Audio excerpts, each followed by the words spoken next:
তো আজকে বন্ধুরা আমার মনটা ভীষণ খারাপ, সত্যি কথা বলতে অনেকটাই খারাপ।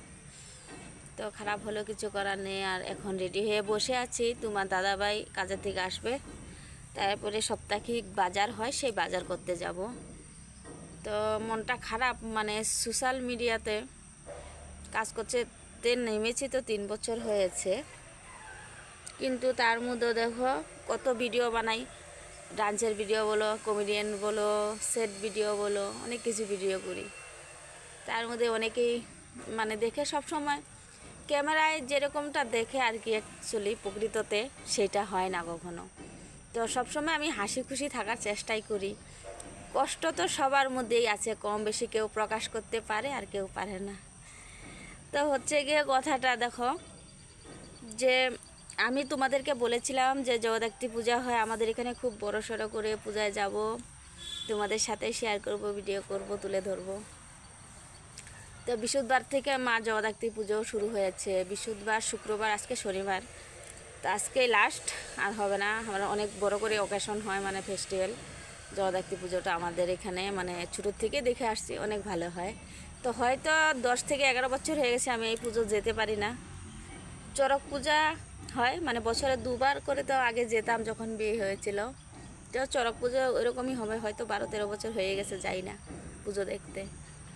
তো ওইটাই হচ্ছে সমস্যা, মেয়েরা যে বিয়ের পর অনেকটাই চেঞ্জ হতে হয়, অনেকটা শক্ত হতে হয়। আর দেখো, দুঃখ করে কান্নাকাটি করে কারো সাথে শেয়ার করে কোনো তো লাভ হয় না। বেকার বেকার এসব পরিশানি যেরকম আপনজনরা দেখলে মনে কষ্ট পাবে, আর কীরকম হয় না ব্যাপারটা। তার জন্য আমি আর সোশ্যাল মিডিয়াতে কোনো দিনও কান্দাকাটিও করি না, যতই নিজের কষ্ট হোক। এবং কি ঘরে ওইখানেও আমি সবসময় খুশি থাকার চেষ্টা করি, যতটাই ভিতরে কষ্ট থাক সেই কষ্টটা আমি প্রকাশ করতে চাই না কখনো কারো কাছে।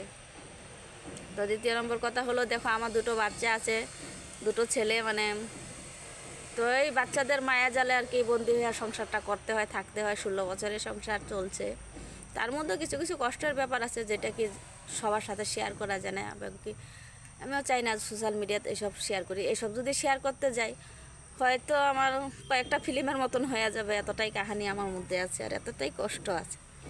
তারপরে কষ্ট চাপিয়ে রেখে আমি সোশ্যাল মিডিয়াতে আসছি, যে অনেক অনেক দাদা ভাই দিদি ভাইয়েরা আছে, অনেক সাপোর্ট করে, অনেক ভালোবাসা দেয়, অনেকটা ভালো লাগে। হয়তো 2-1জন আছে এরকম যে বাজে কমেন্ট বা মাঝে মন্তব্য করে, তো সেগুলো কিছু না, ধরো এত এত মানুষের ভালোবাসা পাচ্ছি। তো এটাই আর কি মনটা খারাপ লাগে যে বছরে একদিন ঘরে যেতে পারলাম না। বলেছিলাম যাব বলে, তো কিছু কারণের জন্য যাওয়া হয়নি। যেহেতু প্রতিবার এরকমই হয় আমার সাথে, আমি কোনোদিনও মানে মন চাইলে আর যেতে পারি না। তো যাই হোক, তো এখন বাজারেই যাব। মানুষ তো পূজাতে ঘুরছে আমাদের এখানে, কাকা আসছে, ঘর ভর্তি মানুষ, দাদারা গিয়েছে, কাকু আসছে মানে ঢেকাজুলির থেকে, তারপরে কাকুর ছেলে আসছে, ভাই আমার। তো সবাই আনন্দ ফুর্তি করে, আমাদের বাড়িতে কমসে কম না হলেও 20 থেকে 30 জন মানুষ মানে আত্মীয় স্বজন হয়ে গেছে। তো এরকমই হয় প্রতি বছর, কিন্তু আমি মাঝখান থেকে যেতে পারি না। সেই আর কি পূজার 2-3টা দিন খুবই মনটা কষ্ট হয়, যেহেতু ছোটোর থেকে পূজাটা দেখে আসছি, করে আসছি। তা কপালের সাথেও কথা, তা আমি কারো সাথে মানে প্রকাশ করতে পারি না, কিন্তু কষ্টটা, যন্ত্রণাটা, এই যেহেতু বাচ্চারা আছে, কোনো দিন কান্নাও কিন্তু আমি করতে পারি না। যদিও কান্না করি আমি কখনো কখনো, আর সহ্য করতে পারি না, তখন বাচ্চারা স্কুল চলে যায়, তারপরেই কান্না করি। একটু মায়ের কাছে বা ভগবানের কাছে বসে একটু কান্না করি, কারণ কান্নাটা কাউকে দেখানোর মতন আমার নেই, যে কাউকে দেখাবো বা শেয়ার করবো, সেরকমটা না। তো তাই মন যখন ভীষণ খারাপ হয়, এই ঠাকুরের আসনের সামনে বসে একটু কান্না করি। আর যদি বাচ্চাদের সামনে কান্না করি, 100 বার প্রশ্ন করবে, মা কেন কান্না করছো, কেন কান্না করছো, তো বাচ্চারা কষ্ট পাবে সেই ভেবে কিন্তু আমি কান্নাকাটিটা করি না। আর কত কান্নাকাটি করবে, জীবনটা যদি এরকম কষ্টে কষ্টে চলতে থাকে না, এক সময় মনটা অ্যাকচুয়ালি পাথর হয়ে যায়, তখন মানে বলার ভাষা থাকে না আর কি, কী বলবো তোমাদেরকে। তো ক্যামেরার সামনে একরকম থাকে মানুষ, কিন্তু ক্যামেরার আড়ালে জীবনটা অনেকটাই আলাদা, অন্যরকম হয়। তো সবটুকু তো আর ক্যামেরার সামনে আর সব কিছু হয় না, ক্যামেরার আড়ালেও অনেকের অনেক কষ্ট থাকে। তো অনেকে ভাবে যে না আমি সবসময় হাসি খুশি থাকি, আমি খুব হ্যাপি আছি, কিন্তু সেরকমটা না। হ্যাপি থাকে না মানুষ, দেখাতে হয় কিছু কিছু সময় মানুষকে। আর কি বলবো, চলো সামনের বছর যদি যেতে পারি শেয়ার করব। কিন্তু তার মধ্যে একটা খুশির খবর আছে কি, মানে মা আসছিল, তোমার মা গেছে এখান থেকে বুধবারে, তো এখানে দাদার আমার থাকে, তো দাদার মানে বাচ্চা হয়েছিল, তখন সে ডেলিভারির টাইমে মা আসছিল, তো মা আমার সাথে দেখা হয়েছে। মাঝে 2 দিন আমি ভিডিও সেরকম আপলোড দিই নাই, কারণ হচ্ছে গিয়ে আমার মা আসছিল, তো মার সাথে 2 বছর পরে দেখা করেছি, মনটাই আলাদা থাকে। তো মা শুধুমাত্র একদিন ছিল আমার এখানে, আর একদিন আমি মার কাছে গিয়েছিলাম দাদার এখানে, তো সারাটা দিন মার কাছে কাটিয়ে আসছি। আর একদিন এসে মা সারাটা দিন আমার কাছে কাটিয়ে গেছে, কিন্তু রাত্রে থাকেনি।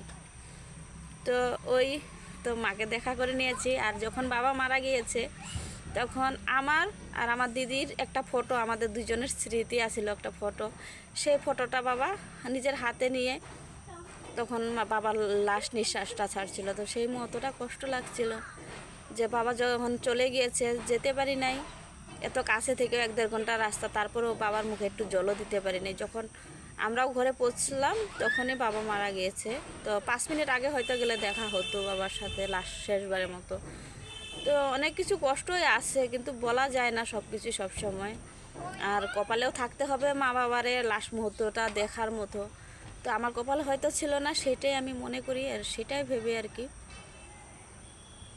আর কি বলবো, বেশি কিছু বলতে গেলে সত্যি করে চোখে জল এসে যাবে, যেটা আমি কাউকে দেখাতে চাই না। তো টাটা, বাজারটাই করে আসি।